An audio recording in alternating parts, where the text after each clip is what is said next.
Hello and welcome to part 3 of Cringetober. This video is the one where I started getting really burnt out, so I'm sorry about that.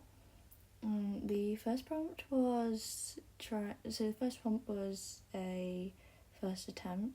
It was first attempt, so you had to, I think like the original, you were meant to use a new media, but I couldn't bother to do that because I didn't know what I wanted to do. So I just drew a deer. The next prompt was reclaimed insecurity. So I did my braces. I've also recently just had 4 teeth removed, so it felt right to draw this at the moment. I had 4 removed because I had really bad overcrowding, so and I also have like fang teeth, so I've got to have like loads of braces and stuff. But for anybody who's got to have any teeth removed, it's not actually as bad as it sounds. It was okay, actually. Oh look, it's the third rush drawing of the video. This prompt was self-shipping or OCX Canon. So I drew it myself with Squidward.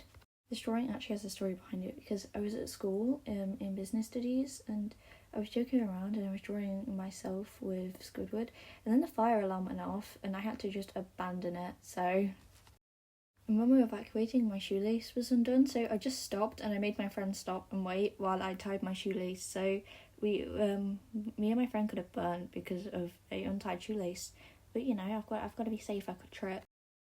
It did end up being a false alarm. It was just a test, so no one burnt. And look, it's finally a proper actual drawing, even though it's not one I'm that proud of. The only thing I'm actually proud of in it is Jinx's side profile, because I'm not really good at side profiles, so that ended up looking okay. I did even literally trace the reference because I wanted to get them exactly in the right spot as.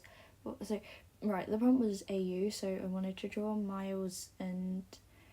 I want to draw Echo and Jinx as Miles and Gwen.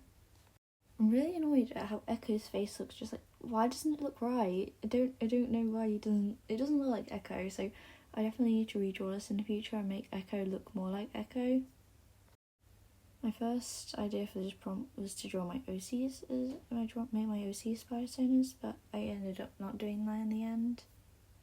I might do that sometime in the future, maybe if I want to do it again, I probably will. So next prompt after that was meme redraw. So I drew my OC. So June. So on the left is June Beaumont, and on the right is Colette Allard, and they're cousins from my story Dead End. I did the meme about when somebody's horrible, it inspires you to be kinder. When someone's so nice, it makes you want to be meaner. So, and I thought it fit them pretty well because June is quite nice. He doesn't like being mean, whereas Colette, she can be quite horrible to people quite a lot sometimes. So I thought it fit them, and I just did a sketch because I couldn't be bothered to properly do it again because I was just getting so burnt out. I couldn't be bothered to draw something proper. Next one was pick roof. So what I did for that was I put it on randomized, and this is what I got. So then I tried to redraw what I had got while still keeping it quite similar to the original without changing too much. I'm happy with how this one came out, and the design is really cute. The final prompt for this week was art style experiment. So you can see here I didn't really know what I was doing, but then I decided on trying to do Tim Burton art style. I drew my OC, Nevaeh, for this prompt, as she definitely would be a big Tim Burton fan. This isn't the first time that I've drew in Tim Burton's art style, as I have done it when I was in year 7, so about 11 or 12, because in my art class we had to draw into Tim Burton's art style, and I drew Mika and Sumiki from Danganronpa and quite a few other characters. I'm really proud of the final result of this one. These are all the finished drawings, and thank you for watching. If you watched all the way to the end, please comment some orange hearts. Thank you. Hope you have a nice rest of the day or night whenever you're